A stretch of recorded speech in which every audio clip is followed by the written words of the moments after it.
Everyone, it's Kristen Redmond, and today we're going to go over those planetary aspects that are surrounding us and affecting us for this week, October 3rd through the 9th. And this week we are really going to be carrying forward a lot of energies from some pretty important transits that happened last week. And one of the main ones, well, actually two main ones that we have, ironically enough, those are the only aspects that are going to be affecting us this week down here on good old planet Earth. So, let's get right into it here. So Mars last week transited out of the fiery sign of Sagittarius and into the earth sign of Capricorn. What's interesting about this situation, okay, is that Mars usually stays in a sign for like 6 weeks, right? And then it transits onto a new sign in the astrology wheel.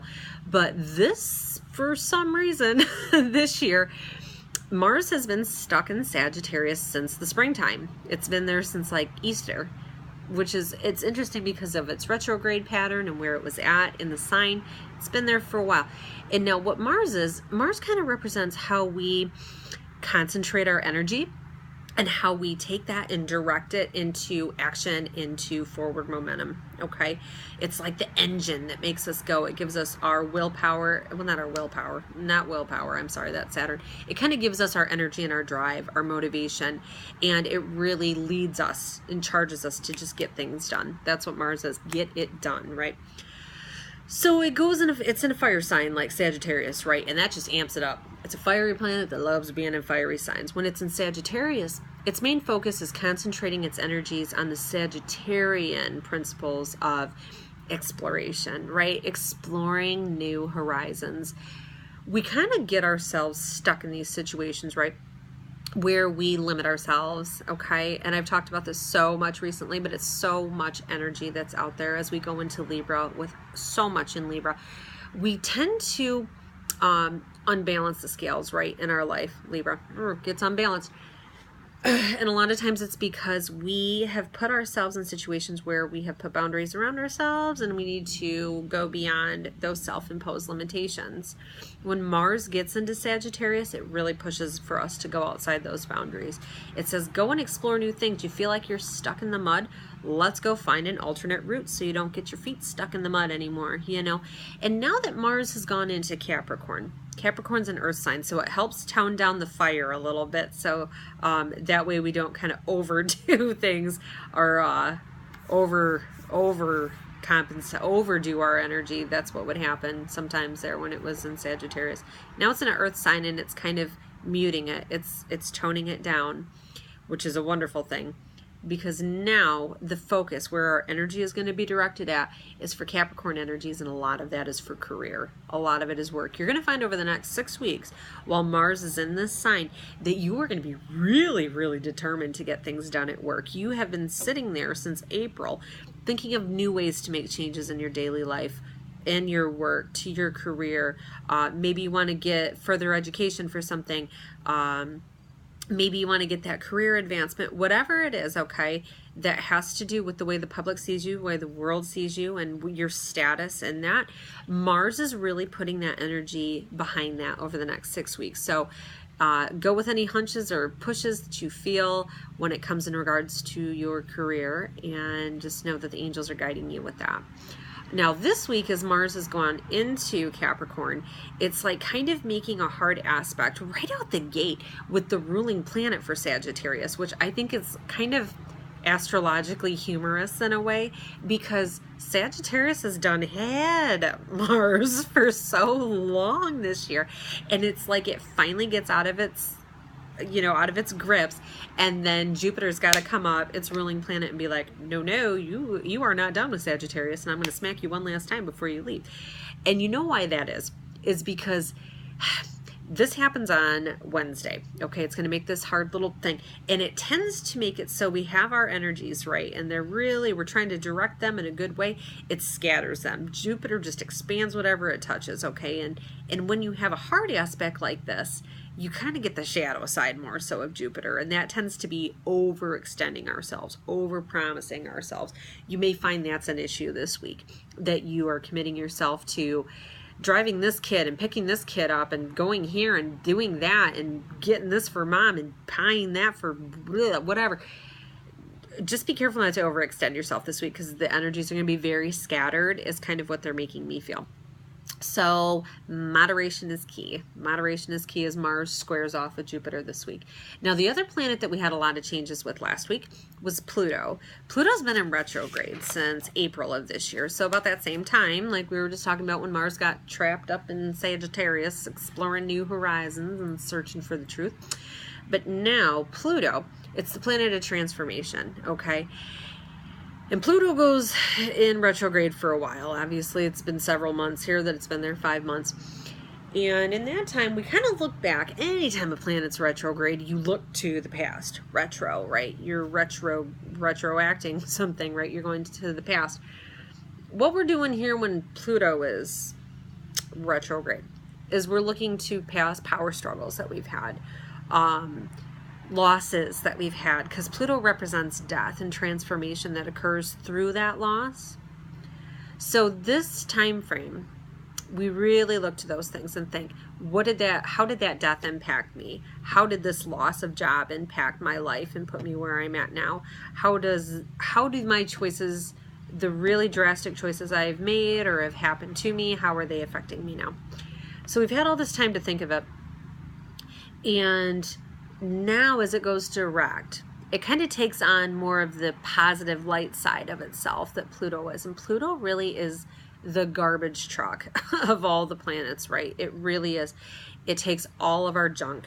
We dump it in there. The things that we don't need, that we want transforming, okay? It could be situations, whatever it is in our life, jobs, relationships, you name it, right? Pluto is that planet that comes through and it changes it, okay? And sometimes it obliterates it and builds something new in its place. And sometimes that's what's necessary. But now we're starting to feel that energy of what is it that Pluto is trying to clear out of the way. It's getting clearing, right? Pluto rules the sign of Scorpio. And I think it's very ironic that today, tomorrow, and the next day, the moon is going to be going through the sign of Scorpio. So I think a lot of people are going to be emotionally feeling losses of the past. Maybe there's going to be current losses too, or just changes and transformations that you're going through that are very difficult. It's just going to be one of those weeks, because astrologically the energy is kind of tough out there this week. So just keep an eye out for that as the moon goes through Scorpio, and just get in touch with those feelings, right? It's a water sign, and that's what it's all about, is getting in touch with them, because that helps lead to those changes. So this week, Pluto is making a hard connection, and it's butting heads with the sun. That's going to happen on Friday, on the 7th. And what that is, okay, is we look at it again. Okay, we're looking to the shadow side of Pluto, and that's kind of power struggles and obsession and controlling behaviors, things along those lines, okay? And now it's making a hard aspect with the sun, and where the sun is at in the sky right now is Libra, and that's really focused on relationships, right? Friendship, really close friendships, not just like random friendships. We're talking about like your best friend friendship. This is client therapist type energy. This is marriage. This is partnership, close one-on-one relationships, okay? So you will find that there may be power struggles with that. There may be arguments about controlling behavior that occurs in these relationships, or endings that have happened in these that are trying to come back. There's a lot of that energy and focus this week, as well as Pluto and the sun kind of look at that. But I look to that whole fiery Mars going out of Sagittarius and into Capricorn, and it just reminds me that really with all of that for this week, with as much tense energy as there may be, that moderation is best, right? Just kind of scale it back. Don't overpromise yourself this week. And when it comes to power struggles, I know that they're going to happen, but the way the energy this week is that they're kind of intended to happen to help bring forward these changes, okay, to really getting things done while Mars is going through Capricorn for the next 6 weeks. It really is. There's going to be a lot that you find yourself getting done and sticking with to get done that you never would have really necessarily before. So with that, let's kind of get a little bit of angelic guidance here on what they feel with this week of kind of just interesting, tougher energy. Not as much optimism this week, but that's okay. They will bring us a little rainbow in here. So let's feel like it's all up in here. Okay, hold on. Are you here? Yes. Ooh, a kunzanite. Such a psychic stone this one is. I wonder what this means. You know what it means. The first thing that comes to mind, I think a kunzanite, it is such a amplifier of the third eye energy this is. It really truly is. Opening up our mind to seeing things that we don't necessarily see.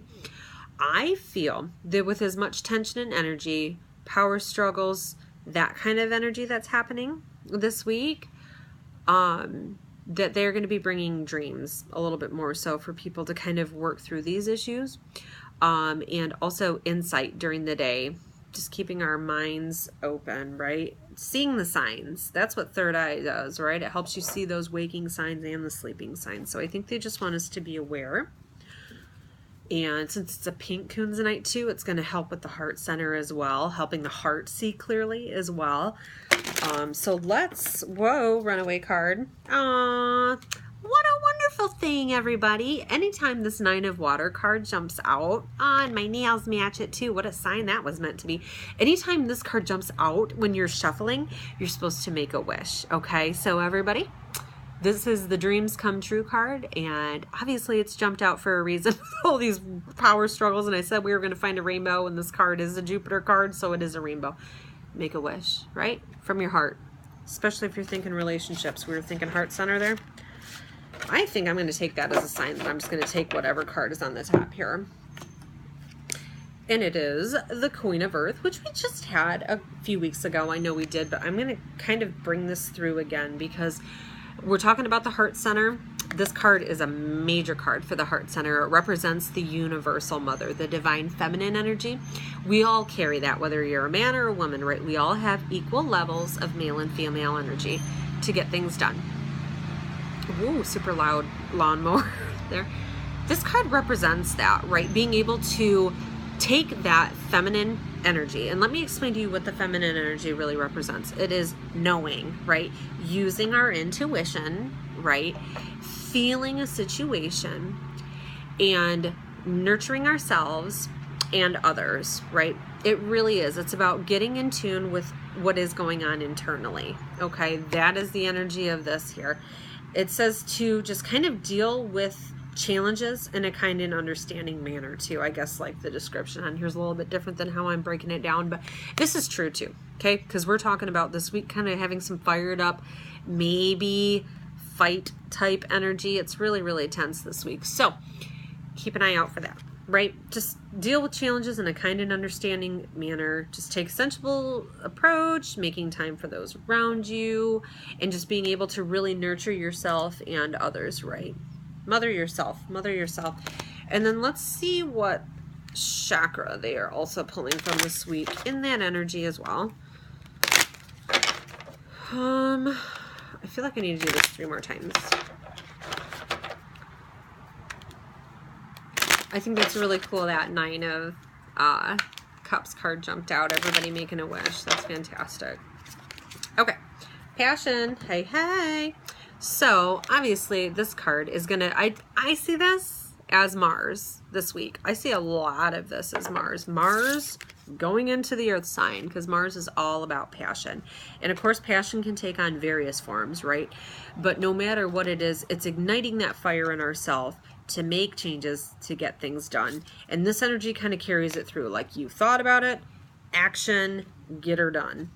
Really, I think that's kind of the gist of the week here with that. Not only that, but also keeping the passions in check, because I'm looking at this from that standpoint of the planets squaring off with each other and just creating kind of a tough environment. So just know that your heart's going to be seeing a little bit clearer. Your third eye is going to see a little bit clearer when you're awake, seeing signs, when you're sleeping, getting dreams, answers to those power struggles you find yourself in, and moving forward, man, moving forward. So everybody have a wonderful week, and I will talk to you next week. Bye.